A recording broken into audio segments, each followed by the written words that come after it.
Bueno, ¿qué tal? Muy buenas tardes. En nombre del Colegio de Ingenieros de Jujuy, seguimos con este seminario de estas charlas que estamos dando en, en conmemoración al Día del Ingeniero y a los 150 años de la ingeniería argentina. En esta oportunidad queríamos brindarles una charla que habla justamente sobre semaforización inteligente. En esta charla vamos a plantear distintos tipos de control de tránsito y transporte vehicular y su evolución, desde los sistemas dinámicos, digamos, independientes de las condiciones de flujo vehicular hasta los planes fijos. Entre estos dos puntos vamos a tratar de explicar, nuestro disertante va a explicarnos los sistemas intermedios tales como semiactuados. En ellos también se va a hacer un pequeño paréntesis como para comprender cómo se puede llegar desde este punto a una actuación total con activación, dependiendo e interpretando de la presencia de vehículos hasta alcanzar los sistemas de última generación sensibles al tránsito y cuyo algoritmo de control mide el estado del tránsito vehicular en cada momento, siendo esta información utilizada para sincronizar las señales de control en tiempo real. Bueno, para mí en principio es un gran orgullo poderlo presentar a él. Primero fue docente mío y ahora un gran amigo. Es difícil sintetizar su currículum porque realmente más de 30 años en la tarea es muy difícil, pero le pido disculpas si puedo hacer la salvedad de algo, pues realmente es mucho lo que hay para nombrar. Bueno, Gabriel Simiele, que es quien nos va a disertar, es licenciado en Ciencias de la Educación, realizó estudios avanzados en ingeniería eléctrica, participó de cursos y seminarios avanzados sobre centros de controles inteligentes de transporte y de tránsito vehicular con diferentes tecnologías sobre ingeniería y ordenadores de tránsito. Esta formación la realizó principalmente en Argentina, Sudáfrica, Australia y Estados Unidos, entre los cuales se destacan el centro de control de transporte y tránsito más importante del mundo, que es el DOT de Nueva York.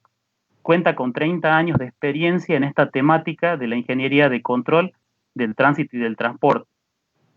Se desempeñó en cuadros jerárquicos de la Municipalidad de La Plata hasta el 2015, aportando durante su gestión la implementación de sistemas computarizados para el control de tránsito y transporte, soluciones integrales para la gestión del transporte público con la creación y puesta en servicio de diferentes programas de control de señales luminosas en la demanda basados en estudios de tiempo real sobre la superficie de la malla de micro y macro centro de la ciudad de La Plata. Participó también de la puesta en servicio del primer sistema de estacionamiento medido a través de telefonía celular, SMS, entre otros, y la creación y puesta en servicio de las pantallas inteligentes con información de arribo de ómnibus a sus paradas, top bus, entre otras implementaciones tecnológicas. En la faz privada se dedica a la consultoría sobre diseño y estrategias de control en tránsito con herramientas estándar como Transit, Transcan, Syncro, entre otras. Realizó la implementación de señales luminosas, cartelería variable digital para la información de conductores a peatones, semaforización, GPS para el control de flotas y centrales de transporte y tránsito.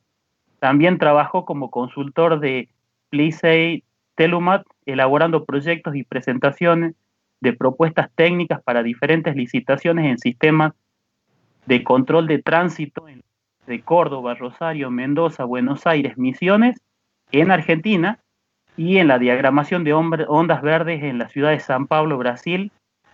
Disertó y moderó en congresos en Argentina y en Estados Unidos a través de la asociación ITS Argentina, una asociación que es una asociación sin fines de lucro con sede en Argentina y en diferentes países. Actualmente, desde enero del 2020, se desempeña como gerente de fiscalización técnica en la Comisión de Regulación de Transporte de Argentina, CNRT. Bueno, para mí realmente es un placer y un personal, digamos, de poderlo presentar a Gabriel.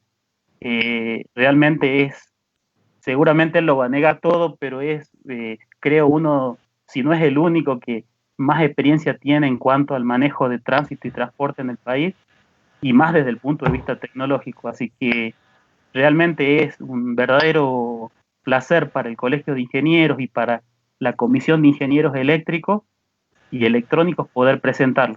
Gabriel, te cedo la palabra. Adelante. Bueno, muchas gracias, Pablo. Buenas tardes. Buenas tardes a todos los que están compartiendo este momento conmigo. Yo voy a tratar, primero, un orgullo que ustedes me hayan invitado, que se hayan fijado en mí.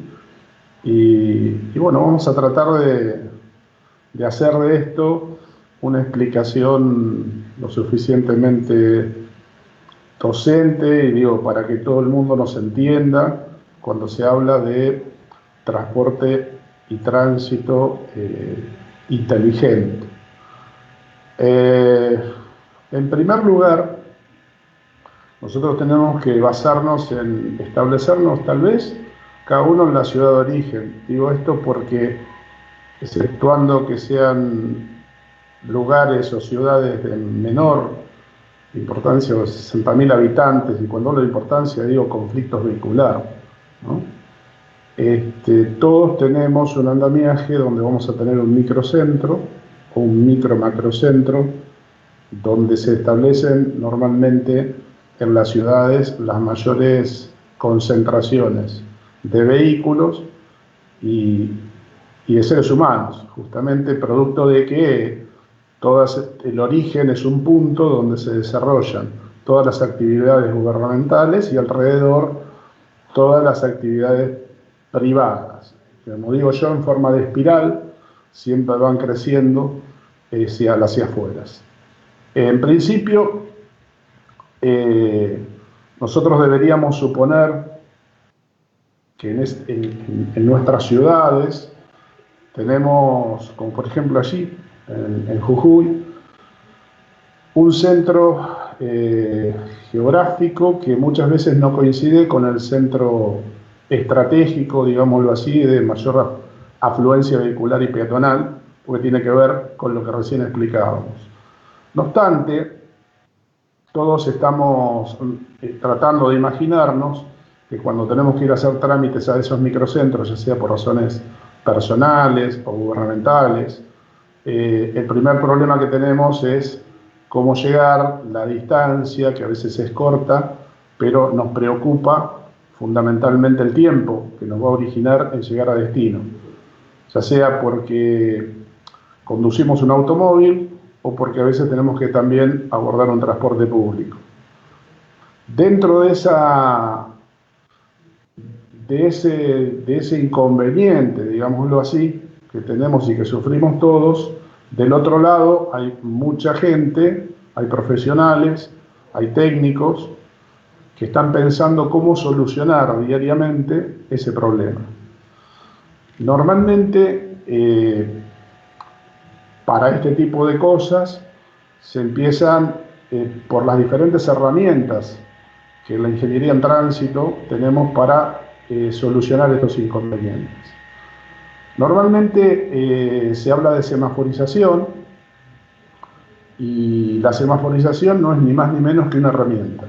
Hay otras herramientas como la demarcación horizontal y vertical, hay otras herramientas como la detección, hay otras herramientas hoy como las cámaras de HD que están visualizando, que pasan en el micro-macrocentro, y a veces no tanto por la seguridad humana, sino por la seguridad vehicular. Y en definitiva, todo ese contexto de herramientas terminan hoy concentrándose en un centro de control de tránsito y transporte. ¿Por qué decimos centro de control de tránsito y transporte? porque las herramientas que llegan a ese centro de control, producto de la tecnología que de alguna manera transmite la información, ¿sí?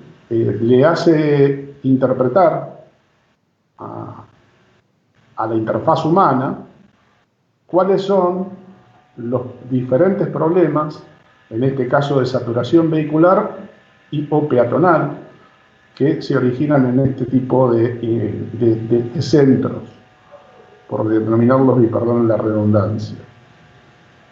Normalmente nosotros, para poder controlar el andamiaje de vehículos, tenemos 2 o 3 jerarquías en este centro de control que coexisten en la actualidad.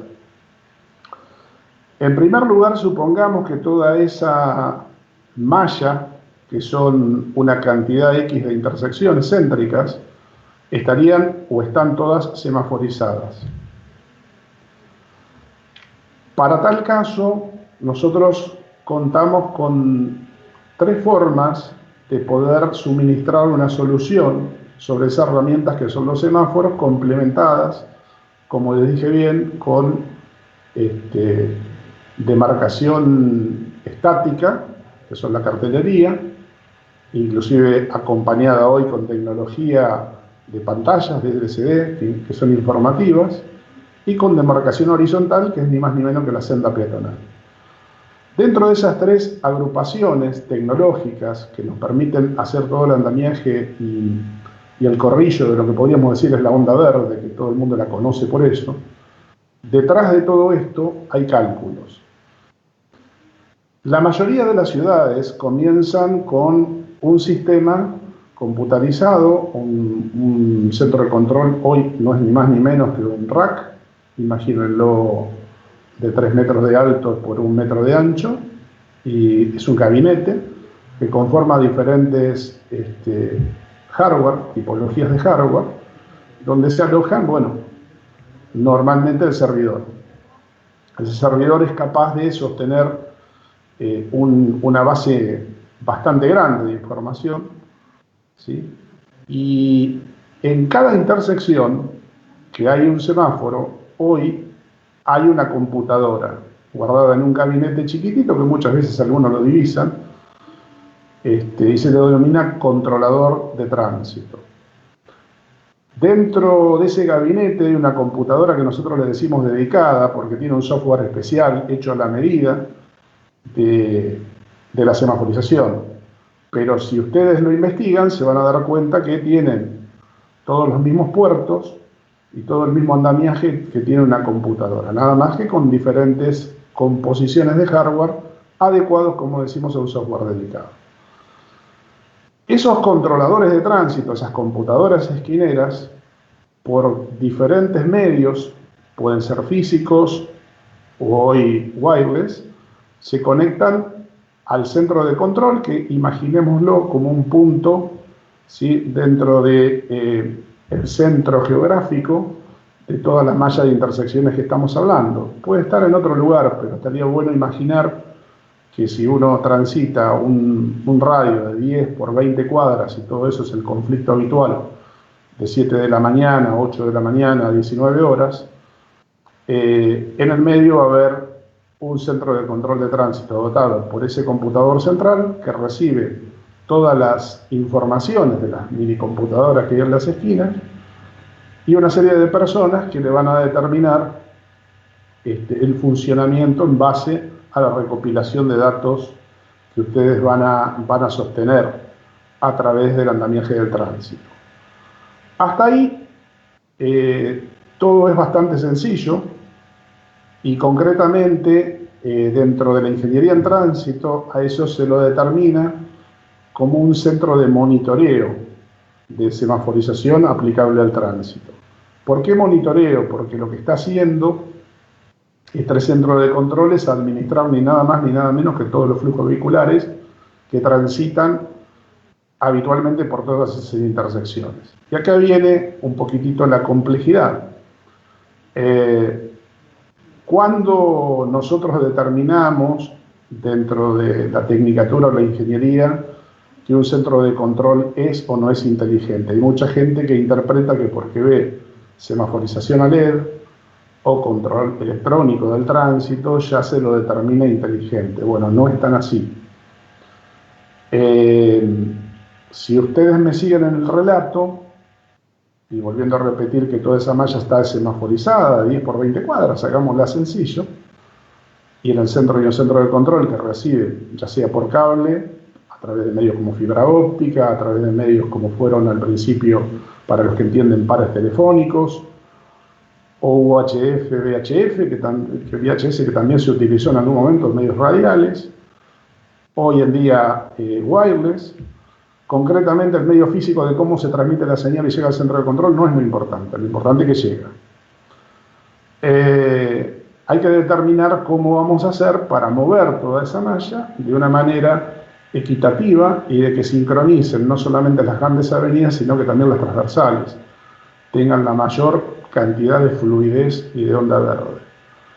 Ustedes sepan de alguna manera interpretar que cuanto los vehículos menos paradas sostienen en una intersección o menos conflicto tienen en el andamiaje de lo que estamos suponiendo, va a haber menos consumo de combustible, va a haber más fluidez y por ende menor reacción por parte de la gente a tratar de evitar el micro-macrocentro, y va a haber por consiguiente menor contaminación. Con lo cual es una carrera desde que hace muchos años la ingeniería en tránsito viene sosteniendo.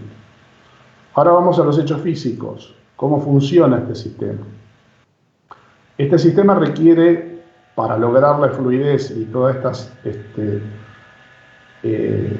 ondas verdes que decimos, malla de ondas verdes para bidireccionales en avenidas, que son bidireccionales, direccionales en calles de 7 a 13 metros de calzada, que son lo que nosotros denominamos calzadas más chicas, requiere de un cálculo previo, en donde normalmente los técnicos van intersección por intersección en diferentes horarios del día, recopilando datos de conteo, es decir, se divide en 1 minuto o en 2 minutos,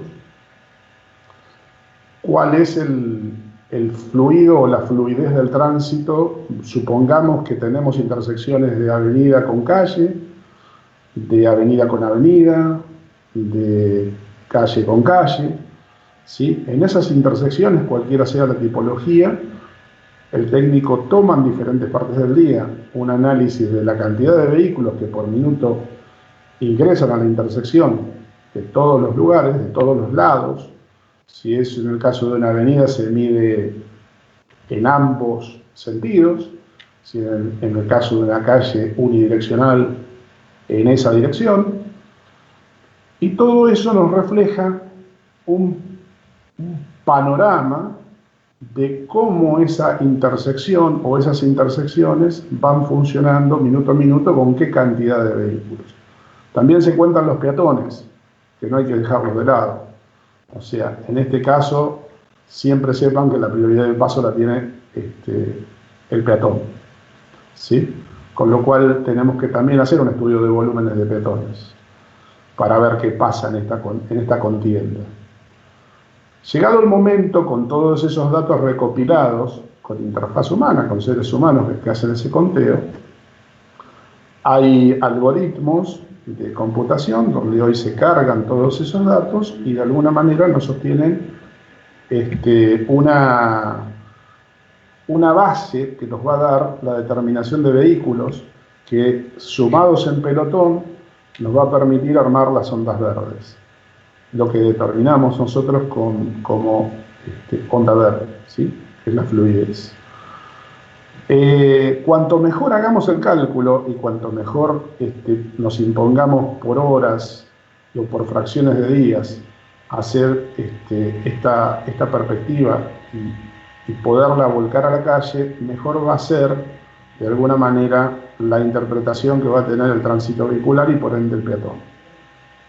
Normalmente en las ciudades, de las menos complejas, que hablábamos, las más chicas, hasta las más complejas en saturación, tienen un andamiaje muy parecido en los días hábiles y en los días feriados.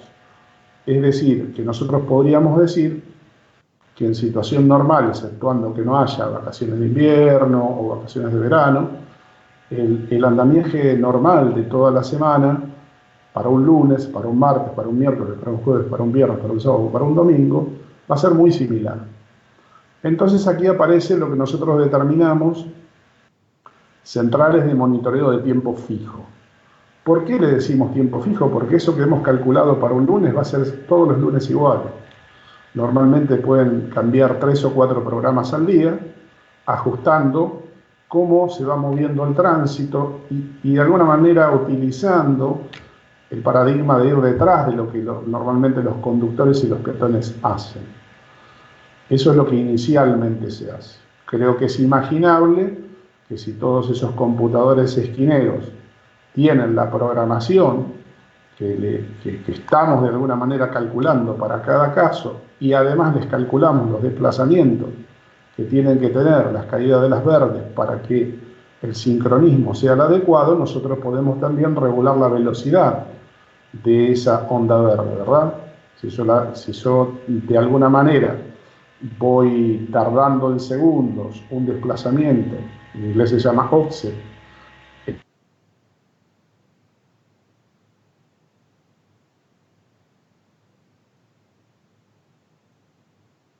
puedo determinar la velocidad, ¿sí? Por consiguiente, toda esta recopilación de datos, todo esto que estamos informando, todo esto que estamos imaginando, se determina centro de monitoreo en base de tiempo fijo. ¿Por qué fijos? Porque son fijos. Ustedes, el cálculo que hicieron para cada intersección lo están depositando en el centro de control y el centro de control le está traspasando a cada intersección su programación para cada fracción de horas, de días y de la semana. Por eso también se llama, de alguna manera, muchos técnicos hablan de sincronización por tabla horaria en tiempos fijos. Creo que son todas palabras relacionadas que hasta ahora se van entendiendo bien. Este sistema es el más común, es el más usual y de alguna manera es el que más vemos en la Argentina. Pero atención, no es un centro inteligente, porque depende siempre del hombre, ya sea para contar los vehículos inicialmente, ya sea después para programar el centro de control, para que va a ser el cerebro que de alguna manera le va a dar a cada intersección su andamiaje de horarios y de segundos que tiene que durar una verde, una amarilla, una roja. Y también, obviamente, el pasaje de peatones en aquellos cruces conflictivos que tenemos en la autorización peatonal. Hasta aquí la inteligencia está muy buena, pero es la inteligencia del hombre aplicable sobre la máquina. Ahora vamos a pasar a tratar de interpretar el segundo eslabón de la cadena, donde ya intervienen otras cosas. Si nosotros ese conteo que hacemos por intersección personal lo tratamos o lo llevamos al ámbito de decir si lo podemos hacer de alguna forma automática, el mundo desde los años 70 lo hace. Es decir, nosotros podemos contar en forma automática o en forma no con interfaz humana todos los vehículos que pasan por una intersección previo al cruce normalmente. Siempre se trata de determinar que el vehículo haya un ángulo de conteo antes de la intersección, porque así estamos contando fielmente los vehículos que van a traspasar o van a doblar. Imaginemos que si lo vamos a contar después que traspasamos el cruce, muchos de ellos van a doblar a la derecha o a la izquierda, si es una avenida, y lo vamos a perder. Por eso el primer conteo siempre, en este tipo de sistemas, se hace antes de transponer la intersección. En ese caso, y desde los años 70, se utiliza un lazo que no es ni más ni menos que a un carril Imaginemos un carril o imaginemos que si una calle de 7 metros a 13 metros de calzada, que son comúnmente las calles normales, tienen un solo carril, que no tienen transporte público, que no van a dividir de alguna manera el flujo vehicular, ese lazo que le vamos a instalar es ni más ni menos que un cerco que se le hace a la calzada, sea de pavimento o sea de asfalto, ¿sí? Con una sierra. Concretamente se corta un rectángulo prácticamente del ancho de la calzada, un tanto menos por los estacionamientos, y unos metros atrás de la calzada, a unos metros atrás, perdón, de la intersección, para no tener errores, se corta un rectángulo, que es de 1 centímetro aproximadamente de ancho por 3 de profundidad. Y ahí se genera una espira vehicular, una espira magnética, que normalmente se utiliza mucho en el andamiaje del tránsito. Son 3 vueltas de un cable unifilar de 3 milímetros, que entrada y salida, ¿sí? Va a tener una punta de entrada, sigue dando la vueltita y sale una punta de la salida. Eso me generó un campo magnético. Y el vehículo que pasa por encima es una masa, con lo cual genera una fuerza electromotriz inducida para el caso de los eléctricos, para el caso de la gente común. Esa masa genera un pulso cada vez que pasa por encima del loop, de la espira, y ya el vehículo es contado. O sea, ese pulso llega al controlador de tránsito y a través de una electrónica el hardware lo interpreta como un vehículo. Obviamente que si pasan más vehículos, pasan motos, hasta bicicletas, se podrían contar y determinar y clasificar. Dependiendo la masa con la que pase, la cantidad de eje y la cantidad de ruedas, va a generar un pulso distinto. Entonces nosotros podríamos clasificar cuando es un auto, cuando tiene más de un eje es un camión, las distancias que hay entre ejes nos puede determinar qué tipo de camión, y cuando es una bicicleta, imaginémonos que es una masa muy particular, lo mismo que una moto, o sea, es una masa más grande.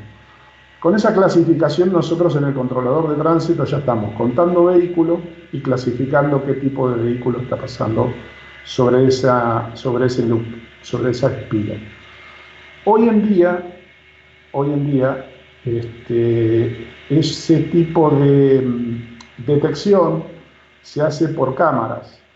Es decir, hay cámaras especiales de HD que se enfocan directamente en esta superficie aproximadamente que estamos hablando, obviamente con un ángulo mayor, y nos permiten determinar este tipo de clasificación y de conteo que le estamos contando.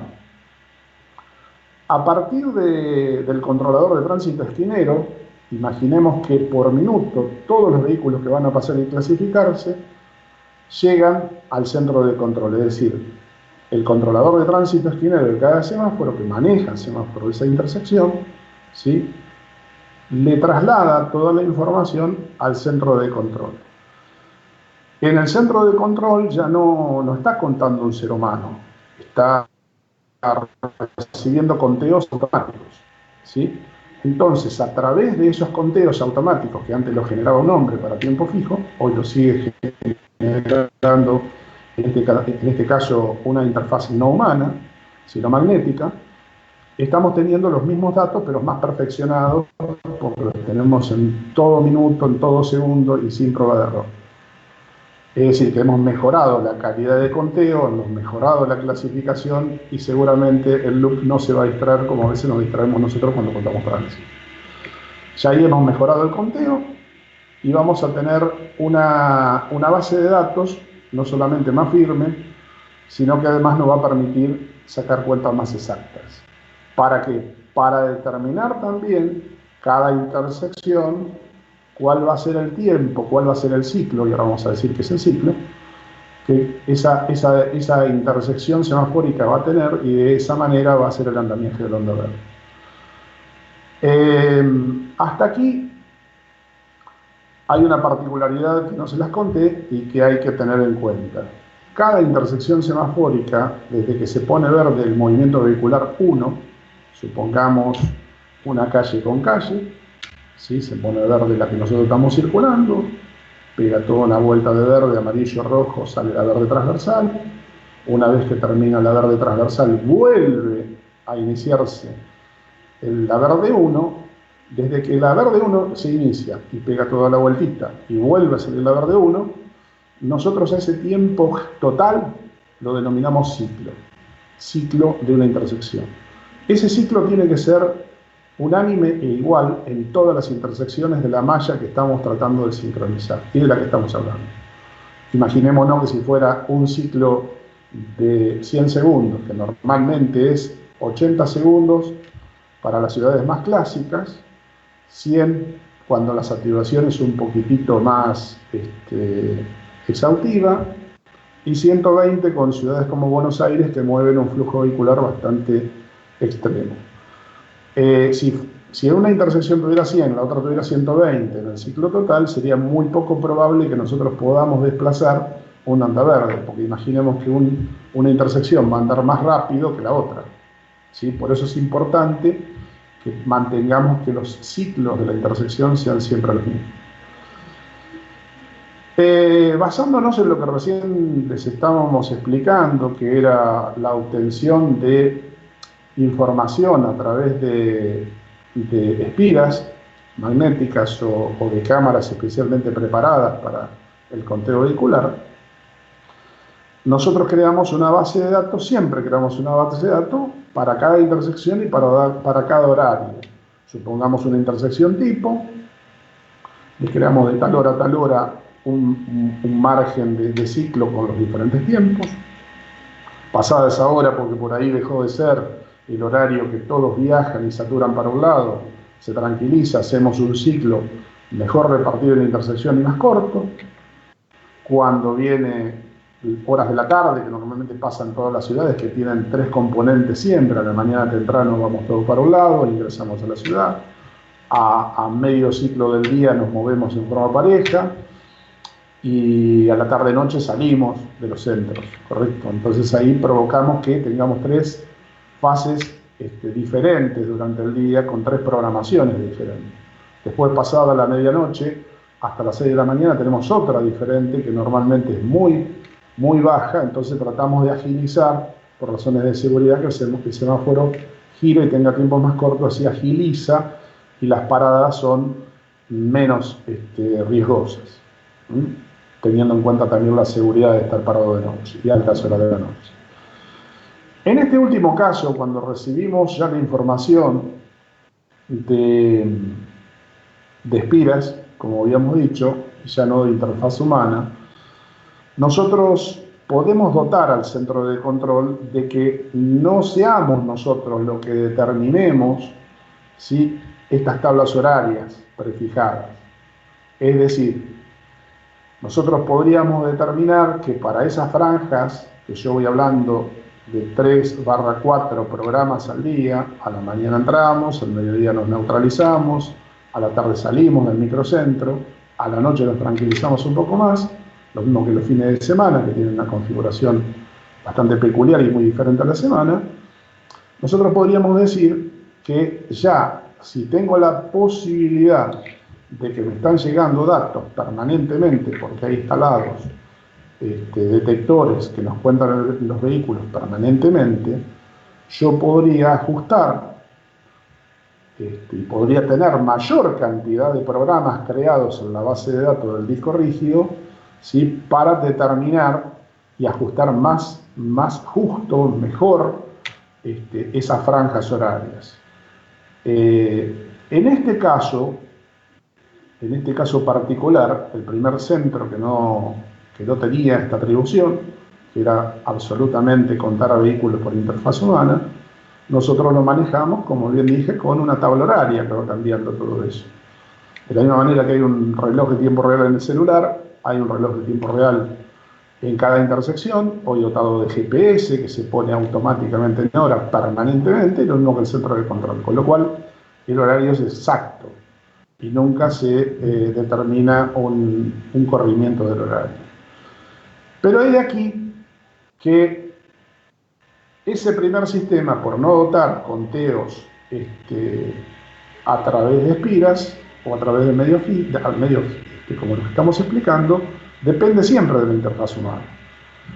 En el caso de cuando uno tiene ya este segundo eslabón que puede contar vehículos en todas las intersecciones, el sistema se lo dota de decir, bueno, yo tengo una base de datos para la intersección tal, tengo una cantidad de información ya minuto a minuto, segundo a segundo, con lo cual ya no necesito tener 3 o 4 estructuras, podría tener más.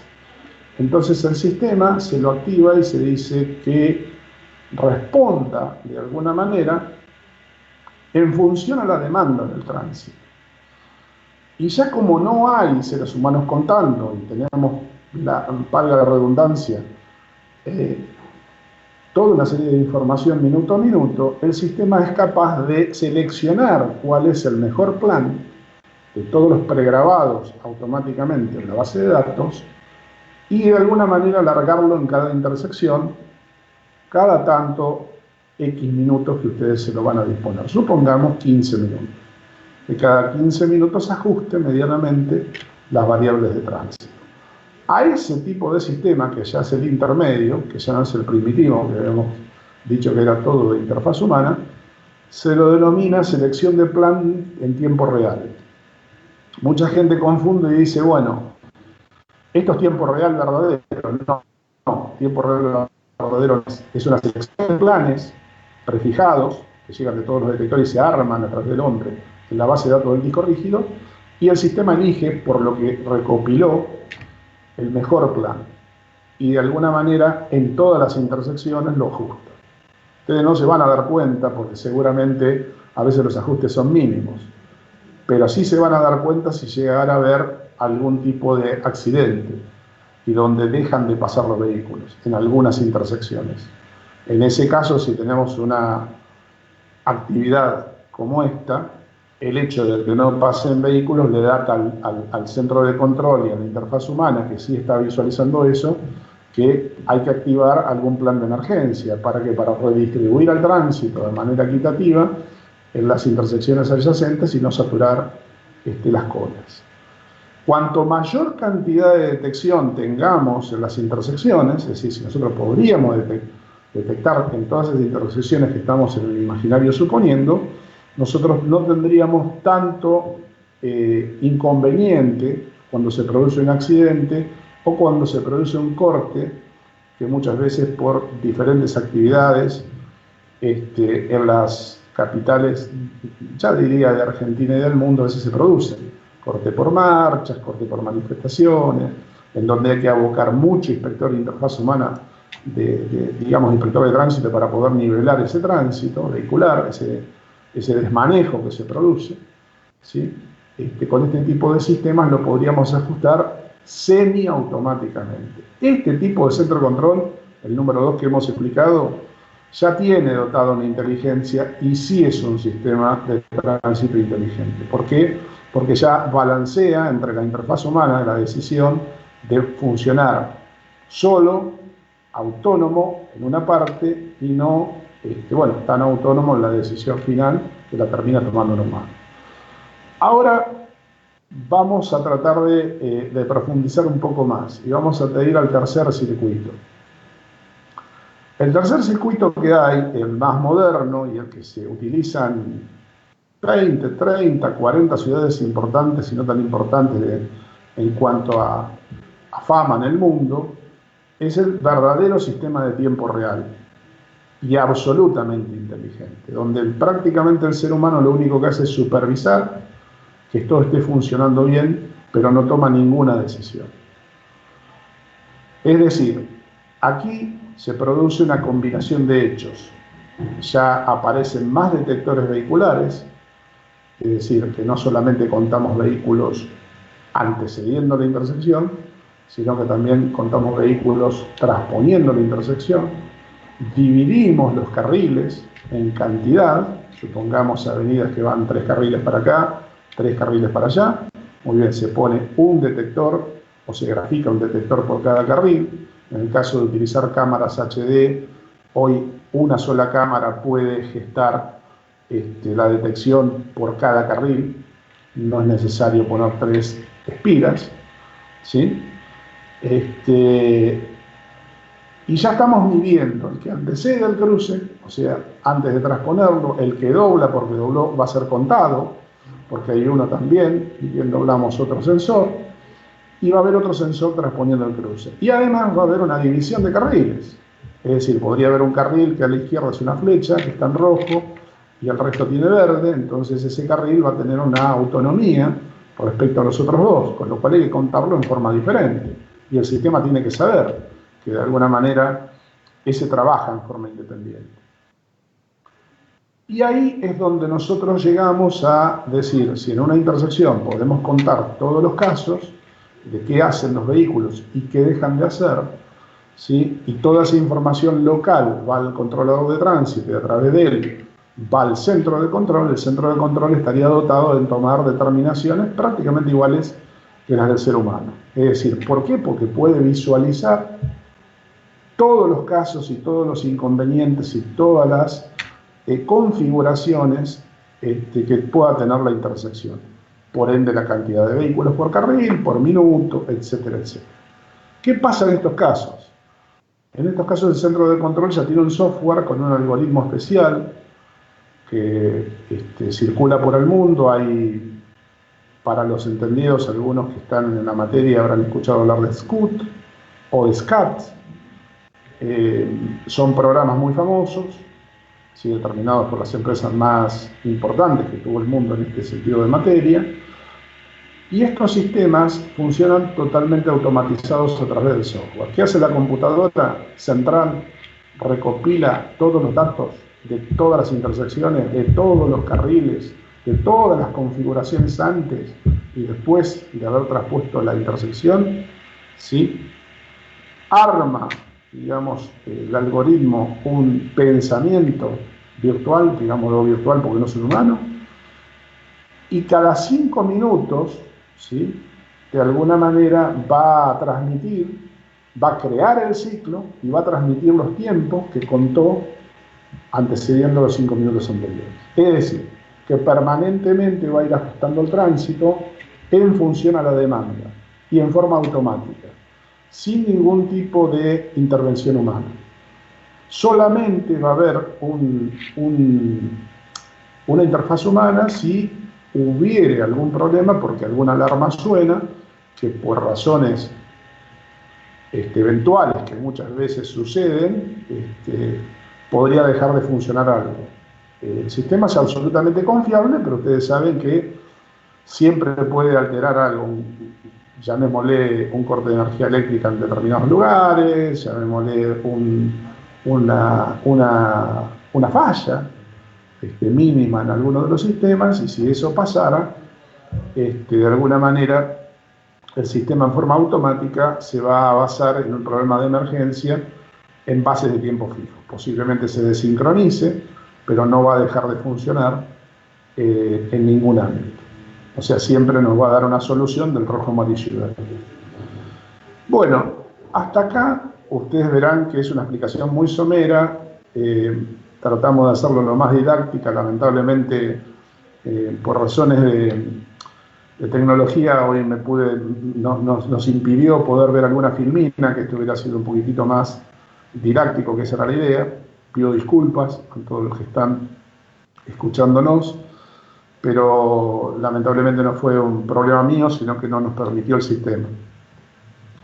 Esto obviamente es un tema complejo y de alguna manera, si uno lo abre, da para muchas materias, para muchas horas y para mucha complejidad que obviamente y docentemente las brindamos a veces en niveles secundarios y también en niveles universitarios. Pero básicamente este es un sistema, el último que expresamos, absolutamente inteligente, y no el primero, para que puedan hacer la diferencia muchas veces cuando se habla de este tipo de tecnologías. Ahora bien, hasta acá hemos hablado de ordenar vehículos y hasta acá hemos hablado de ordenar peatones. En todo esto también intervienen, en cualquiera de los tres sistemas, algunas herramientas tecnológicas que han venido perfeccionándose en el mundo con el correr de los años. Ustedes saben que para un ingeniero en tránsito lo peor que puede pasar es la saturación. La palabra saturación nos vuelve un poco locos, porque tenemos la obligación de llevar algún tipo de solución. Entonces acá vamos a explicar algunas cositas, algunas cuestiones, algunas tecnologías que hoy por hoy, además de la que hemos explicado, de alguna manera nos traen algún tipo de periférico que nos ayuda un poco más a visualizar y de alguna manera descongestionar el tránsito. En primer lugar, alguna pregunta me hicieron estos días y me la apunté por aquí. A este tipo de centro de control que parece solamente administrar semáforos, no administra solamente semáforos. Administra semáforos, administra cámaras. Cuando ustedes ven centros de control importantes del mundo, yo obviamente no es que lo defienda, pero lo conozco muy bien y muy bien cómo funciona. Les pido que googleen y pongan Centro de Control de Transporte y Tránsito de Nueva York. Ustedes van a ver el centro de control más importante del mundo, que administra 18.000 intersecciones semaforizadas. Para que ustedes tengan una razón de ser, la ciudad de Buenos Aires tiene 3.800 intersecciones semaforizadas. ¿Sí? La Plata, Córdoba, Rosario tienen cerca de 900, entre 900 y 1.000 o 1.100. Nueva York tiene 16.800. Así que bueno, ahí estamos marcando un centro de control en serio, y ustedes van a ver un montón de cámaras y van a decir: Gabriel, de lo que explicaste, ¿de qué nos sirve una cámara? De mucho. Hoy, detectar por cámara no solamente nos saca del problema de tener un loop en el piso, que a veces viene alguien y lo rompe y no pide permiso. Eso pasa en todas las ciudades. Nosotros que hemos hecho algún estudio por algunos países del mundo, los mismos problemas y vicisitudes que tenemos acá pasan en el mundo. Basta con sentarnos con un técnico de allí, nos vamos a encontrar con que tenemos todos los mismos problemas, todas las mismas preocupaciones, y como aquí muchas veces pasen y nos rompen un cable porque están reparando otra cosa, créanme que en Nueva York también pasa, o en Londres. Obviamente pasa menos, hay más orden, pero pasa. Y cuando pasa, todas las alarmas suenan. En este caso, la herramienta de tener cámaras, y por eso ustedes ven muchas pantallas con muchas cámaras, amén de que el sistema de tránsito funcione en tiempos fijos con demanda de tránsito o en tiempo real, cualquiera de las tres expectativas o de explicaciones que le hemos dado, ¿sí? Estar aportado por cámaras de detección nos permite también visualizar qué está pasando en la intersección, ¿sí? Y muchas veces que ahí sí aparezca la vista humana, nos da un montón de información, inclusive de seguridad en el tránsito, no solo de seguridad, por la seguridad en sí, digo, policial, sino la seguridad en tránsito. Nos visualiza que muchas veces vemos cosas que el sistema, más allá de la inteligencia, no las ve. Entonces podemos tomar decisiones. Ustedes sepan que sea totalmente autónomo el sistema no garantiza que detrás no hay humanos mirando. Así que estamos siempre mirando, estamos viendo denuncias, estamos viendo vehículos que se mal estacionaron y están no permitiendo la fluidez del sistema. En fin, tenemos un montón de vicisitudes imaginarias que ese tipo de realidad nos va a permitir ajustar y de alguna manera sostener la mayor fluidez posible. También en este tipo de centros de control aparecen los carriles exclusivos para transporte público de pasajeros, ¿sí? Yo hoy les había preparado algo que les quería mostrar, pero bueno, lamentablemente tiene que ver con esto. Vamos a tratar de graficarlo. Hoy en día, en la mayoría de las ciudades, y ustedes ya lo están viendo en la Argentina, el transporte público de pasajeros se lo trata de separar, normalmente en el caso del transporte público de pasajeros automotor, ¿no es cierto? Se lo trata de separar, ya sea de la vía de circulación o a veces donde se puede, hasta de la misma arteria. Es decir, se trata de enviar por un lado transporte público y si se lo permite, pues enviar al auto particular por otro. Si no se lo permite, a veces de la misma arteria, por quedar los anchos de calzada, nos permitimos tomar algunos exclusivos para el transporte público y otros para los vehículos particulares. En este caso, el centro de control de transporte está unido a ese mismo servidor, que hoy hablábamos que sirve no solamente para manejar semaforización, sino que maneja algo más. A ese centro de control le llega la información de la posición georreferenciada de cada ómnibus urbano, si se quiere también suburbano, que participan en la contienda y circulan o pueden llegar a circular por medios de micro macrocentros de ciudades. Hoy cada unidad de transporte público de pasajeros vehicular tiene un GPS, tiene lo que se denomina un ABL, que como bien habíamos hablado para los semáforos. En este caso el ABL es un software dedicado también, para que se entienda todo el andamiaje que necesita saber el técnico que controla de alguna manera el transporte público de pasajeros, o así también el chofer. Tiene alarmas donde el chofer puede dotarse de botones especialmente controlados para hacer determinadas cuestiones o alguna emergencia para poderla comunicar, sea esta a su empresa o si es más específica, que en la Argentina hoy se está usando el botón de pánico. Es decir, hay un lugar estratégicamente que el chofer puede oprimir el botón de pánico en un momento de peligro, ¿sí? Un robo o lo que sea. En este caso, esa información de GPS nos llega a nosotros al centro de control también. Y podemos saber y determinar mapeadamente dónde está, de alguna manera, la unidad, qué está haciendo, qué frecuencia tiene, si está detenida por algo, en fin, podemos controlar la velocidad, podemos controlar si está cumpliendo la frecuencia, que de alguna manera la autoridad de aplicación le encomendó a la empresa, y a través de esta información y de este centro de control podemos también graficar una serie de puntos y nomenclar a las paradas. Es decir, en la ciudad de La Plata nosotros en el 2008 hicimos algo innovador, nomenclamos a todas las paradas de transporte público de pasajeros. En el caso de La Plata eran 2.800 por aquel entonces, y les atribuimos un número, ¿sí? Arrancamos del 1000 porque nos parecía que el número grande iba a ser más memorioso para tenerlo en cuenta, y de ahí sumamos 2.800 números más, y si llegamos a los 3.800. ¿Qué nos daba esa posibilidad en ese entonces, que no había una app, una aplicación? La posibilidad de enviar un SMS, que en aquel momento le habíamos instalado el SMS micro, y decíamos que a través de un número corto, que estaba en el nomenclador de cada parada, estaba la foto del celular, un número corto, ustedes podían marcar a ese número corto ese número de parada, por ejemplo la 1001, la 2002, la 3425, etc.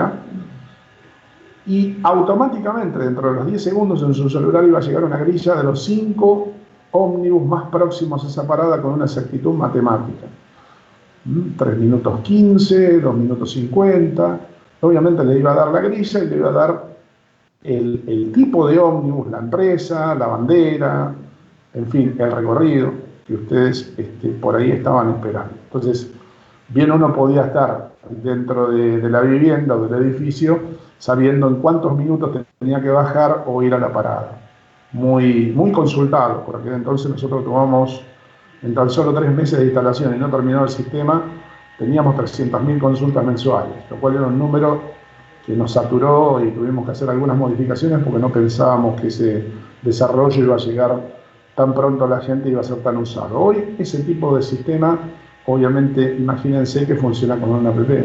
Directamente está georreferenciado el palito, y prácticamente si usted se para tiene el número de referencia, si usted se lo quiere colocar, pero ya la app de por sí está circundando usted en la proximidad con su celular y automáticamente está georreferenciado usted mismo. entonces le va a llegar la información desde el centro de control de cuánto falta para que su colectivo que usted necesita llegue a la parada. Además, se lo dotó en intersecciones especiales. Usamos el transporte público de pasajeros de la Argentina, sabemos que tenemos esas clásicas intersecciones donde hay mucha cantidad de gente esperando diferentes bondis o colectivos, o micros como decimos en la Argentina. Se lo dotó de pantallas, que eran ni más ni menos que plasmas, colocados en una altura respetable, no muy altos, con una caja antivandálica, y que de alguna manera monitoreaban y le entregaban al público reinante en esa parada de colectivos la información como si fuera en un aeropuerto. Es decir, el ómnibus, cuánto faltaba para que arriba la parada, qué tipo de bandera. O sea, usted buscaba el que usted esperaba, y si por ahí pasaban 5 líneas de colectivos distintos con 6 o 7 diagramas de recorrido, la pantalla hacía un refresco y iba mostrando, o va mostrando de alguna manera los recorridos, y también cambia y va mostrando cuando van arribando los colectivos a las paradas. En realidad, eso que parecía muy novedoso, hoy ya, pasados los años, es una herramienta muy productiva para lo que significa el público cuando toma colectivos. Cuando nosotros, ahora me voy a, perdonen un poquito la mezcla, porque a veces al no tener las opiniones no podemos tener un orden. Hablábamos de ordenar el tránsito y de tratar de dividir el transporte público. Nosotros siempre hicimos un hincapié de que para que una ciudad funcione, la preponderancia de la ingeniería en tránsito en los últimos 10-15 años fue hacer prevalecer el transporte público por encima de, obviamente, el particular, por muchos motivos. El primero es porque, obviamente, el transporte público aloja y lleva mucha más cantidad de personas de un sitio a otro, en momentos de trabajo, de escuelas y de diferentes actividades, y el auto particular es una masa que a veces lleva tan solo un conductor para una situación programática. Entonces, es fácil pensar que el transporte público en el mundo funciona con el mismo principio, con el mismo fin, y tiene prioridad siempre por el auto particular. ¿Y por qué hablamos de prioridad? Porque a venir de los últimos 20 años las ciudades se fueron saturando.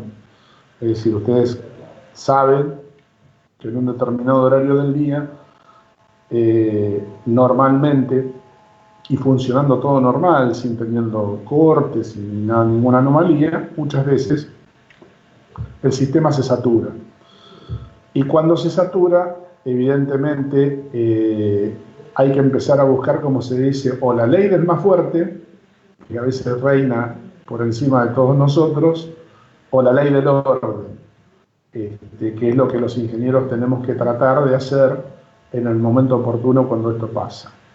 Y cuando esto pasa, hay que estudiar algunas cuestiones primarias. ¿Por qué nos pasa esto? Entonces, la saturación de las ciudades, y acá nos metemos en otro tema, y por qué la división de los carriles, y por qué buscar un orden diferente, busca que el transporte público sea más rápido y tenga mayor prioridad que el particular, a veces con semaforización independiente en cada intersección, con tiempos independientes. Acá ustedes lo pueden ver, el que ha venido a Buenos Aires, el Metrobús funciona con la misma semaforización que hablábamos hoy, pero con un tiempo ya exclusivo y más fluido para hacerlo circular que el del resto de los conductores particulares, teniendo en cuenta que están bien divididas las aguas, ¿no? Están cercados por una serie de trabajo civil que se los metió dentro de un carril, como de un túnel, que se ha abierto, y los hace funcionar independientes. Pero previo a esto, tenemos otros problemas. Cuando nosotros logramos las saturaciones, cuando nos pasa esto de la saturación en las ciudades, la ingeniería, conjuntamente con la arquitectura y los urbanistas, nos hemos dado cuenta que lo primero que había que privilegiar eran los centros históricos de cada ciudad. para bajar la contaminación, la polución y para que además, ya sea el naturista residente de cada país o el extranjero que viene de visita y de turismo, pueda apreciar realmente la historia de cada ciudad. Obviamente que desde Europa llegó esa iniciativa y decir, bueno, vamos a tratar de descongestionar y de que estos centros neurálgicos y geográficos con historia no tengan ni vehículos particulares ni vehículos de transporte. Es decir, que los vehículos de transporte tan solo puedan llegar a un punto aledaño, nos dejen, nos privilegien llegar y después hay que caminar. Ese tipo de solución, que primariamente fue resistida, obviamente porque muchas veces todos pensamos que todos podemos circular por todos lados sin que nadie nos diga nada, porque evidentemente las libertades democráticas nos permiten hacer eso. Bueno, eso era cuando evidentemente la cuestión se solucionaba de una forma más rápida, porque no había tantos vehículos y porque todos teníamos la posibilidad de hacer todo y con derecho a todo. Estas cuestiones que estamos hablando, ustedes imaginarán que están delimitando a que ya todos hagamos todo lo que queremos. Aquí en la Argentina todavía no se ve tanto, pero en ciudades más complejas, de más saturación, hay que tratar de redistribuir el tránsito. Entonces, allí se aplican técnicas, ¿sí?, de redistribución del transporte público privilegiado por un lado, los centros históricos cerrados, y el particular más lejos. Y a veces hasta se habla de 2 o 3 círculos, que muchas veces se lo dicen eslabones, ¿sí?, o circuitos, primarios, secundarios y terciarios en el caso, en donde van a de alguna manera trabajar lo que decimos, el centro histórico por un lado vacío, o hasta lo sumo con bicicletas y peatones. Después vamos a un segundo circuito de particulares y el tercer circuito quedó para el transporte de productos, llamémosle camiones y equipos pesados. Dentro de este andamiaje ya un poco más complejo, las ciudades también, para redistribuir el tránsito, no todos podemos, aunque sea en forma particular, ir por donde queremos. Muchas veces, con pares paralelos, que son mismas arterias que van en favor de como nosotros vamos, en el sentido de circulación, nos permiten que, si yo circulo ascendentemente y voy a tener que imaginariamente doblar a la izquierda la próxima arteria, por esta calle que vengo circulando no lo puedo hacer. Esto típico ustedes lo van a ver en el DC de México, lo van a ver en San Pablo, lo van a ver en Manhattan, en la zona de Nueva York del pleno centro, lo van a ver en el centro de Londres, lo van a ver en determinadas ciudades, que se impide que muchas veces esa circulación libre, aunque vengamos en lugares libres de particulares, lo podamos hacer. ¿Y por qué se hace eso? Porque si en la primera no puedo doblar y puedo doblar en la segunda, tenga la plena seguridad que en el par paralelo, del mismo sentido, de 2 cuadras atrás que van en el mismo sentido, sí puedo doblar a la izquierda. Y en el que sigue, en vez de poder doblar en la primera o en la segunda, voy a poder doblar en la tercera. Si ustedes imaginan, ¿qué estamos logrando con esto? Redistribuir de mejor manera y equitativamente el tránsito, porque el destino va a ser el mismo. A lo sumo me desplacé 1, 2 o 3 cuadras, pero mi circuito de destino va a ser el mismo. Y no todos van a saturar un solo circuito, ¿se entiende? En fin, a esto también hay que dotarlo de cuando se habla de autopistas. Nosotros a veces las autopistas las tenemos casi urbanas o urbanas. Caso Buenos Aires tiene autopistas urbanas y suburbanas. Caso otras ciudades del mundo también tienen circuitos periféricos urbanos y suburbanos. ¿Cuándo la autopista es inteligente? Cuando le ponemos un cartel de mensajería variable y con tal solo eso y lo monitoreamos y decimos el cartel está funcionando, ¿ya es inteligente? No. Pasa lo mismo con los semáforos. O sea, no son inteligentes porque en todo caso alguien le está poniendo niebla, alguien le está poniendo velocidad máxima 40 porque hay mucha congestión, o alguien le está poniendo accidente en el kilómetro tal porque ya sabemos que nos llamaron por teléfono o hemos visualizado una accidentología con algún medio y de alguna manera estamos diciendo. Entonces la gente dice, uy, qué bueno, innovador, sí, inteligente, no. Inteligente es el humano que lo está propiciando, ¿no es cierto? ¿Se puede hacer solo, como explicábamos hoy con los semáforos? Sí. También desde el mismo centro de control. El mismo centro de control que estábamos hablando hoy, el mismo servidor, puede dotar la interconexión de autopistas, y en las autopistas va a haber sensores, ¿sí?, de clasificación de autos, como habíamos explicado, con las nuevas metodologías. Va a haber sensores de humo, por si en algún tramo se produce algún tipo de interrupción e incendio, ¿sí? Entonces va a detectar, va a llegar al centro de control humo y va a activar las alarmas para bomberos o policía, para el caso. Y va a haber detectores de niebla que van a indicar seguramente que en esa autopista, en este momento o hasta tal momento y en la longitud que los detectores estén hablando de niebla, no solamente le van a decir que hay niebla, sino qué tipo de niebla hay. Si es muy espesa, si la visibilidad es corta, si es larga. Todo eso se censa y todo eso llega al mismo centro de control. O sea que nosotros podemos hablar que el centro de control de una ciudad es único. ¿Hay trenes? ¿Hay subterráneos, 6 metros? Sí. ¿Hay detectores de trenes y de frecuencias? Sí. También hay detectores de trenes y de frecuencias, de la misma manera que hay sobre los colectivos. Prácticamente con la misma tecnología, variada, pero más o menos es la misma, están mapeados, estamos viendo el funcionamiento, están llegando al mismo centro de control, estamos otorgando la información al público y nos está llegando, obviamente, hasta el volumen de gente que estamos transportando. Ustedes sabrán que en la Argentina existe SUBE, aunque no esté todo, en el AMBA está y nosotros podemos saber la cantidad de pasajeros transportados. En los trenes también. Con lo cual también con un medio de entrada y salida podemos saber digamos, de alguna manera, la cantidad de transportados. Obviamente que si queremos intensificar las detecciones, vamos a identificar dónde sube un pasajero y dónde baja. Y creo que hacia ese punto vamos todos, algún día con la tecnología, y que evidentemente ya no es mucho más caro, porque también de la misma manera que un celular, cuando ustedes lo van a comprar por primera vez, tiene un precio exorbitante, cuando se amortiza, deja de tener valor. Y por último, una cuestión que también no me quiero olvidar y que se maneja desde un centro de control como son los medios de estacionamiento.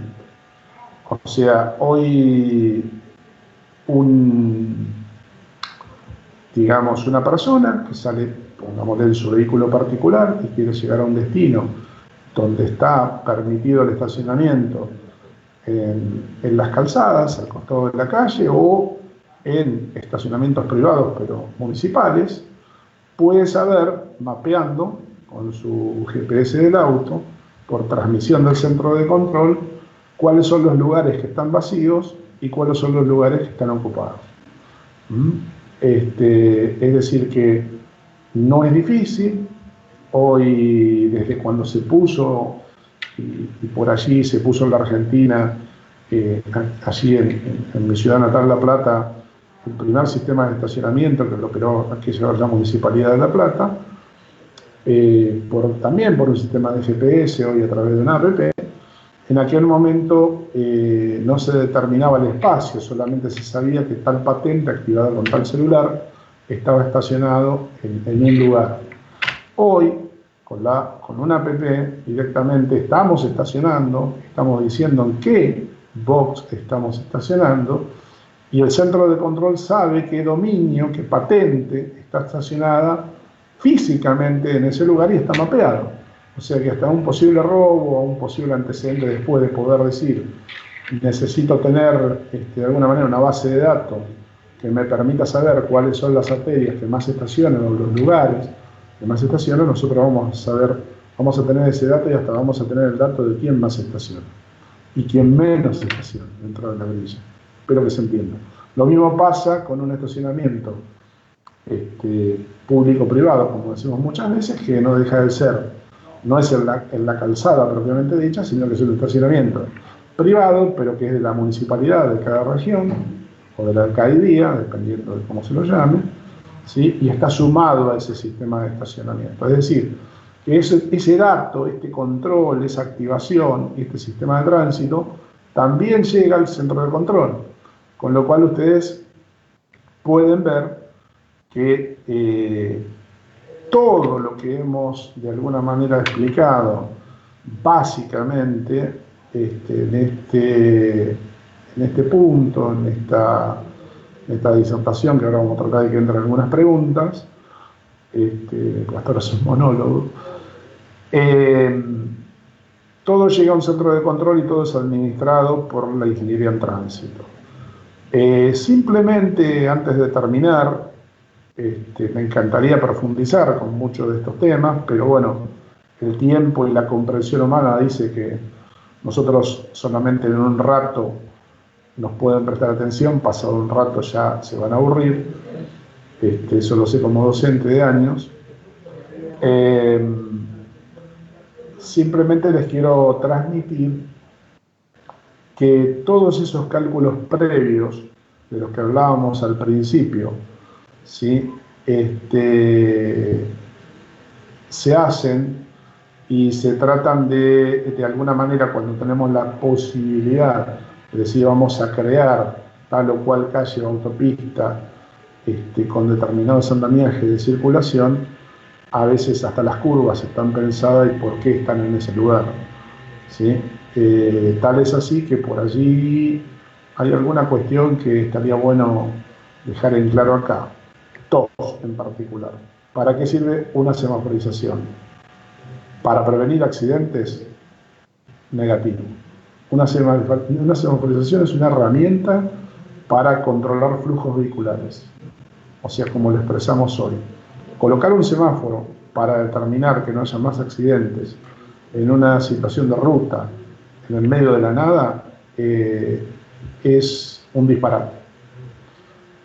Concretamente porque no se lo va a respetar y porque por ahí digamos, el remedio, como decimos aquí en la Argentina, es peor que la enfermedad.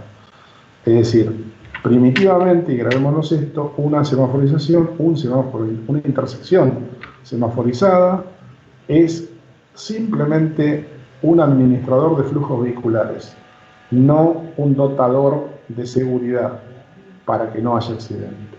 Por eso mucho cuidado cuando el concepto está equívoco, porque después el municipio va a hacer una inversión de alguna manera suculenta y lo único que va a lograr es seguir sosteniendo la misma cantidad de accidentes, fundamentalmente en horarios que son no tan diurnos y que a veces el flujo vehicular no es tan alto y no se respeta porque nadie lo puede controlar.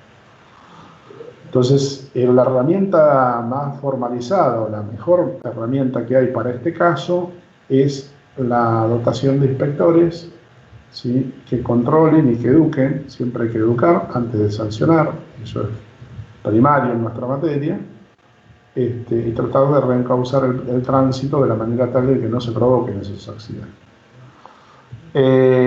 Por otro lado, también a veces encontramos rotondas, que son encauzadores vehiculares que sirven para redistribuir y de alguna manera ordenar el flujo vehicular. Bueno, una rotonda y un semáforo son dos herramientas que hacen lo mismo. No sé por qué, sinceramente voy a tratar de decir la realidad, a veces no se me ocurre por qué a veces ustedes se encuentran que hay una rotonda y también se la semaforiza. Bueno, o una cosa o la otra, estimados. Si la rotonda está bien diseñada y de alguna manera en el cómplice de las adyacencias la rotonda no está saturada, la rotonda es para el ingreso y salida con fluidez de tránsito y de un ordenamiento. Los semáforos son para lo mismo, pero donde no hay rotonda. Que se entienda, semaforizar una rotonda es, dentro de nuestra profesión, un error garrafal. En fin, hay algunas cosas más simples que hoy se están dando. El centro de control hoy administra alumbrado público. Tenemos el alumbrado hoy controlado, es decir, de alguna manera suministrado por LEDs. De la misma manera que se suministra por LEDs, el LED tiene la particularidad y el artefacto del alumbrado público que ustedes ven colgado de una columna, hoy es regulable como si fuera con un potenciómetro. Es decir, lo pueden llevar bajando la intensidad casi a cero. Con lo cual, en el ahorro de energía, más allá del ahorro por ser LED, 3 veces a 1 sobre la lamparita tradicional, ustedes logran tener en el centro de control no solamente el monitoreo de que el alumbrado funcione y funcione correctamente, sino que también, basado en sensores de proximidad con transeúntes, es decir, y con autos, ya se censan a través de las cámaras personas y vehículos, en forma semiautomática, en forma por tabla horario, en forma totalmente automática, ustedes pueden disminuir o aumentar la luminosidad, ya sea para lograr más seguridad o para hacer algún ahorro de energía, donde la iluminación después de determinada hora en realidad exageradamente no sirve para nada. Eso también llega a nuestro centro de control. Así que bueno, espero con esto haberles hecho un panorama bastante aproximado de entendimiento de qué es un centro de control de transporte, porque administra transporte a través de los ferrocarriles exclusivos, como dijimos, el control a través de los GPS, de tránsito, a través de la herramienta semáforos, a través de la herramienta pantallas inteligentes y de mensajería variable. Esto es todo. Yo diría, por ahora, quisiera entregar, Pablo, si está de ahí, si hay algunas preguntas para completar y tratar de que este monólogo se convierta en una disertación real. No, sí, Gabriel, la verdad que es muy interesante la exposición. Sí, hay una pregunta de la ingeniera Consuelo Gómez. Ella pregunta respecto a los botones de paso peatonal. Si podrías explicar un poco cómo funcionan y como para ampliarle un poco más a la pregunta, en qué casos se usan realmente y si la semaforización inteligente también contempla el uso de los botones de paso peatonal. Perfecto, sí, claro. Consuelo, mucho gusto. La semaforización por demanda, digamos muy comúnmente llamada esta demanda porque uno va y demanda el botón para que el tránsito de alguna manera salga la luz roja y pare. Ustedes habrán visto que uno va, oprime el botón en determinados lugares específicos y estudiados donde esto puede estar, ya sea normalmente en escuelas, antecediendo escuelas, en algunas plazas, algunos parques, lugares específicos, no en todos lados está este tipo de semaforización. Está pensado donde, ¿no es cierto? Donde realmente el público pueda tener ya más una ascendencia mayor de, si bien el peatón siempre tiene, como dijimos, la prioridad de paso, bueno, calculemos que si está en verde va a ser muy poco difícil cruzar. Y si hay mucho afluente como una escuela, más allá de los 20 kilómetros, normalmente se trata de colocar un botón de demanda. Ese botón de demanda, insisto, ustedes habrán visto que lo apretan, ¿sí? Y no es que el semáforo enseguida, a veces sí, a veces tenemos la viabilidad de que el semáforo cambie, dependiendo de dónde está la escuela, si es una escuela rural y que no molesta a nadie, no hay una sincronización y tampoco hay un afluente de tránsito muy particular o mucho, o en este caso mucho volumen.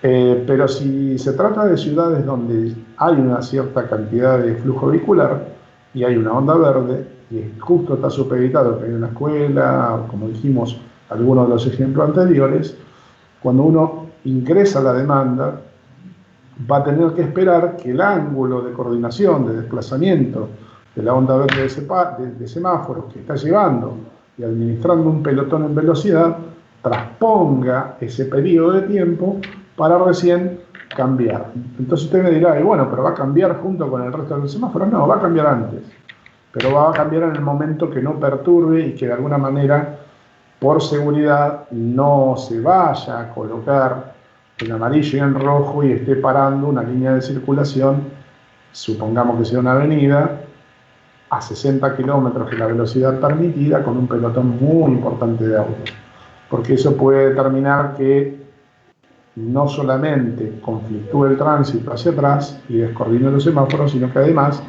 también alguno se puede pasar de la raya y puede ocasionar un accidente. Así que conviven una cuestión con la otra, conviven. Pero atención, si uno hace una muy buena ingeniería, debería prever de que en los lugares de vía rápida el cruce peatonal no sea justamente un lugar donde tenemos esta jerarquía de fluidez de tránsito y vamos a demandar mucha jerarquía, a ver si se entiende, también en un cruce de peatones. Es decir, eso hay que pensarlo antes y tratar de llevarlo a situaciones que no tienen otra contemplación o otra solución. En la mayoría de los casos funciona. Bien. Nico González pregunta si, entiendo que es referida a la pregunta de la ingeniera Gómez, si los controladores, qué tipo de controladores se usan en este caso, digamos, en el caso, entiendo, de los cruces peatonales con botones, si es que es un controlador de tránsito especial o si cualquier controlador de tránsito se puede transformar en uno con botón peatonal. Hola Nico, aprovecho tu pregunta para contestar que cualquier controlador de tránsito puede ser demandado por un botón, pero también aprovecho tu pregunta para explicar que como habíamos hablado de 3 tecnologías, ciclo fijo, semi-activado o semiautomático y totalmente automatizado, hay 3 tipos de controladores de tránsito, que esos hoy no lo pasamos un poco por arriba. Uno de ciclo fijo, exclusivamente, que sirve para funcionar en tiempos fijos cuando la predeterminación del hombre está y no puede tener la inteligencia para ser demandado. En este caso sí, también se le incorpora la demanda por botón. Hay otro controlador de tránsito de ciclo semivariable que puede contener las 2 posibilidades, o sea, tener semiautomatización y ser tiempos fijos, y un controlador de ciclos variables, como se le llama. Ese controlador es totalmente inteligente. En cualquiera de los 3 casos, el controlador de tránsito admite demanda peatonal. Perfecto. Y una consulta respecto, bueno, vos conocés la ciudad de San Salvador. ¿Hola? Sí, hola, te escucho. Vos conocés la ciudad de San Salvador. Respecto al tránsito del transporte público, especialmente, en San Salvador vos viste que no tenemos posibilidades en muchos lugares de plantear una solución como un Metrobús. ¿Existe la herramienta de la priorización del transporte público? En este caso, ¿se podría aplicar en Jujuy? ¿Cómo se aplicaría? ¿Es necesario que sí o sí que los vehículos de transporte público tengan un sistema GPS instalado? A ver si entendí la pregunta. Bueno, en cualquier ciudad nosotros podemos hacer una ingeniería y deberíamos hacer una ingeniería previa para ver por dónde circulan unos y por dónde circulan otros. Entendamos hoy que explicamos por qué algunas pocas ciudades, y me voy a referir a también contestar algo, utilizan sistema de tiempo real, absolutamente real, y por qué ciudades como Buenos Aires o como Nueva York, no Manhattan, no utilizan tiempo real absoluto por los grados de saturación. Entonces, si la ciudad, como dijimos, a veces no tiene que ver tanto la capacidad o la cantidad de habitantes, sino que tiene que ver la capacidad de distribución de un punto a otro, tiene calzadas muy reducidas y solamente tenemos a veces posibilidades de que si queremos viabilizar el transporte público y al paralelo queremos viabilizar autos, tenemos autos estacionados de ambas manos y una sola línea de circulación, bueno, ahí tendríamos que en algún momento estudiar cómo resolver el problema de Jujuy, es decir, por dónde deberían ir los colectivos urbanos, en este caso, que creo que es lo que estamos hablando, y por dónde los vehículos particulares. Y por ahí también limitar alguna mano de circulación, porque esto va a atentar a lo que explicábamos hace un rato. La herramienta de la semaforización sea inteligente por todo lo del andamiaje que hemos hablado, o no sea tan inteligente porque es tiempo fijo, está muy bien calculada y no es que el semáforo funcione mal, ¿sí? Sino que simplemente si se perturba o se satura porque no se lo sabe utilizar o porque el ingeniero no calcula bien lo que hay que hacer, bueno, evidentemente no va a funcionar. Tratemos de evitar el concepto el semáforo anda mal o aquella intersección. No, mire, en todo caso están mal calculados los tiempos o no están clasificados los vehículos que tienen que llegar a ese sitio y por el mismo sitio intentan llegar todos y bueno, se arma una saturación rápidamente. ¿Qué culpa tiene la herramienta en este caso?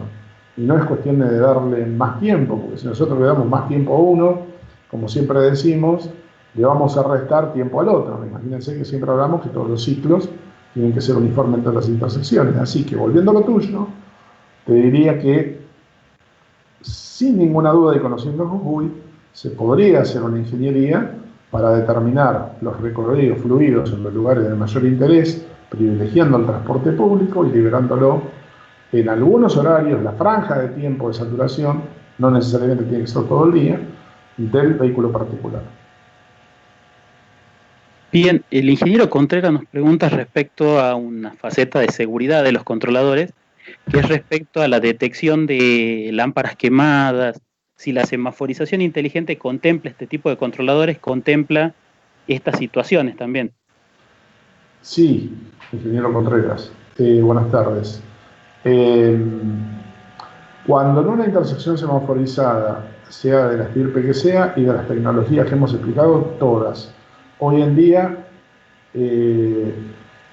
están normalizados de tal manera que todos los controladores de tránsito, de los más económicos que se pueden fabricar en el país y los más, digamos, los más modernos que hay en el mundo, todos contemplan seguridad eléctrica y contemplan también seguridad en el tránsito. Es decir, que si pasara que en nuestra línea de circulación, ¿sí?, se nos apagara por cualquier motivo el LED, hoy ya prácticamente no hay lámpara y prácticamente el LED tiene una durabilidad muy, diría yo, de 8 o 9 años. Pero supongamos que ese LED deja de funcionar y deja de funcionar el de arriba, es decir, siempre entendamos la misma señal, si se nos apaga nuestro semáforo visualmente en nuestra circulación, el controlador, si se trata de lámparas rojas o señales rojas, va a pasar a destellante automáticamente. Hay un sistema de software que tiene el controlador que en nuestro andamiaje de ingeniería de desarrollo de tránsito lo llamamos watchdog, que es lo mismo que el buteo que hace permanentemente una computadora cuando entra en error y dice me tengo que resetear. Ustedes lo habrán visto. Bueno, si esa anomalía, ese watchdog está como un perro rabioso, por eso la palabra watchdog, está permanentemente haciendo un chequeo de que todas las rutinas, fundamentalmente las señales, estén encendidas y correctas. Vale decir que si nos quedamos sin rojo por el otro lado, o sea, nosotros vemos el semáforo apagado, en nuestra circulación, está apagado, y del otro lado hay verde, ese semáforo automáticamente en 200 milisegundos, no en un segundo, 200 milisegundos va a pasar a destellante. Es decir, hasta que se va a tratar de reencauzar en el circuito otra vez, por sí mismo, si encuentra la misma anomalía, seguirá destellante hasta que venga el técnico o uno lo va a estar visualizando desde el centro de control que hablábamos hoy, va a saltar una alarma, ¿no? En el caso de que mezcle dos verdes, que podría pasar, o sea, llueve, se armó un circuito de corto, esto un poco para los específicos, pero un cortocircuito eléctrico, dos verdes que no tienen que encender juntas se pegan, se encienden, en 200 milisegundos se pasa destellante de la misma manera y sale la emergencia al lado. Si queda titirante, es una señal de emergencia hasta que el técnico lo venga a reparar. Bien. Mariano Sordelli nos consulta sobre cuál sería la población de una localidad para que sea viable y económica y técnicamente para un municipio un sistema de este tipo, por ejemplo, para mayor a 100.000, 200.000 habitantes. A ver si te entendí. Mariano, ¿me dijiste el nombre? Mariano, ¿me Sí, dijiste el nombre? Mariano Sordelli. Bueno, hola Mariano. Si entendí bien la pregunta y entiendo que vos preguntás si es un tema de tiempo real, el máximo se puede colocar en una ciudad de 100 o 200.000 habitantes. Sí, claro.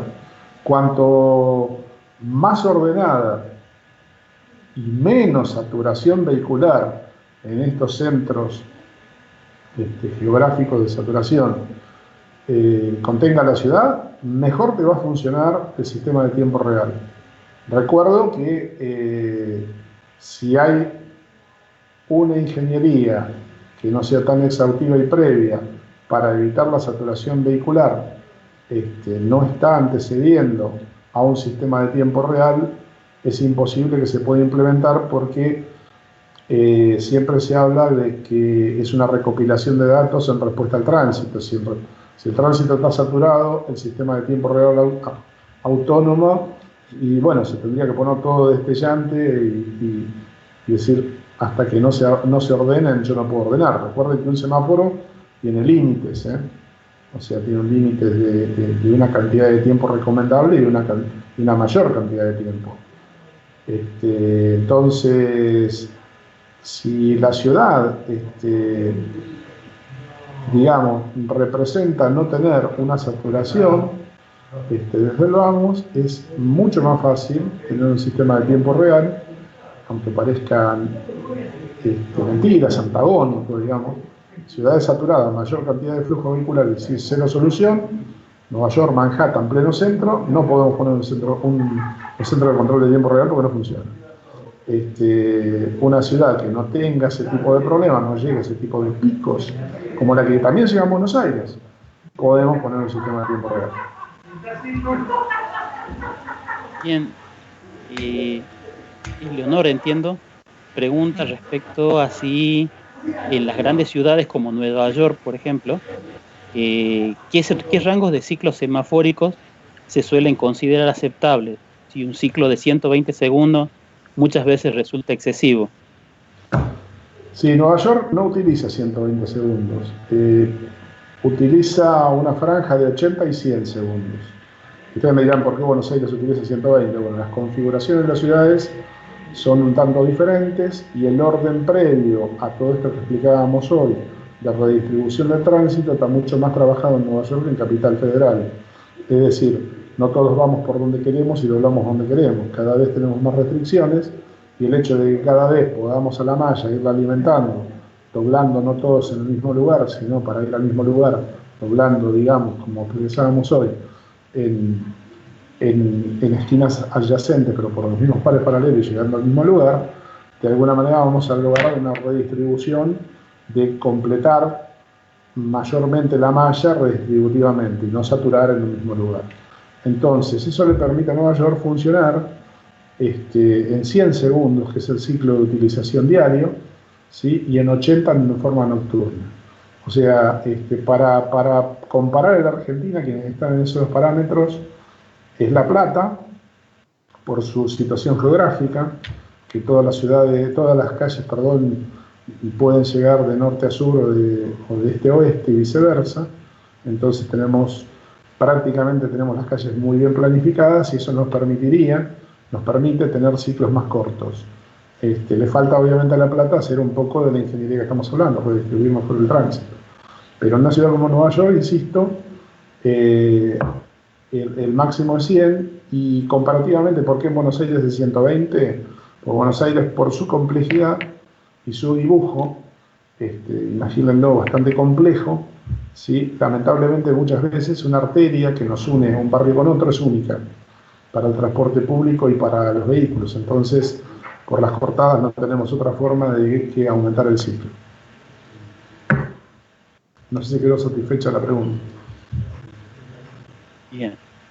Creo que la última pregunta, Gabriel, a todos les resultó extremadamente interesante el tema, seguramente va a dar para muchas charlas más, así que bueno, principalmente yo quiero agradecerte en nombre de la comisión directiva del Colegio de Ingenieros, de la Comisión de Ingenieros Eléctricos y Electrónicos, el habernos podido brindar, digamos, esta información. Generalmente, como creo que lo habíamos charlado en alguna oportunidad, genera por ahí muchas, nos genera, digamos, nos produce muchas situaciones que no son reales. Hoy por hoy creo que quedó en claro cuándo un sistema es realmente inteligente y cuándo realmente es un sistema que tiene intervención del hombre. Y que saber de que no solamente se usan en grandes ciudades y superurbes, se usan soluciones súper inteligentes, digamos. Nos contabas vos lo que pasa en Nueva York, que es una realidad, digamos. Así que, bueno, ante todo agradecerte el tiempo, la claridad de la explicación, que la verdad que no hicieron falta la filmina. Así que, bueno, ante todo eso. Me siento más tranquilo que las filminas no hayan sido, o por lo menos la forma que lo explicamos, hayamos superado la posibilidad de tener las filminas que nos hubieran permitido, como en toda clase, ser un poquito más pulcros y no tan explicativos, por decirlo, ahondar tanto en repetir las cosas para que la persona se pueda dar cuenta más fácil. Pero bueno, sin filminas tuvimos que hacer otro tipo de clase y bueno, yo de mi parte no tengo problemas, estoy a disposición de ustedes y del Centro de Ingenieros de Jujuy, al cual le agradezco esta invitación. Espero que a vos, en lo particular también, a todas las autoridades, por esta buena oportunidad. Y a disposición para cuando quieran hacer algo más específico, que obviamente ustedes se darán cuenta que esto es tan abarcativo, que por ahí hay gente que le interesa más un aspecto que otro, le interesa más hablar de seguridad del transporte que del tránsito, otros más del tránsito que el transporte, otros más de los sistemas innovadores de estacionamiento, en fin, siempre estamos a disposición para poderlos ayudar. Así que les llamo muy agradecido para todos. Bueno, muchas gracias entonces, Gabriel, y hasta cualquier otro momento. Gracias a ustedes. Gracias. Sigan muy bien. Gracias a todos los oyentes.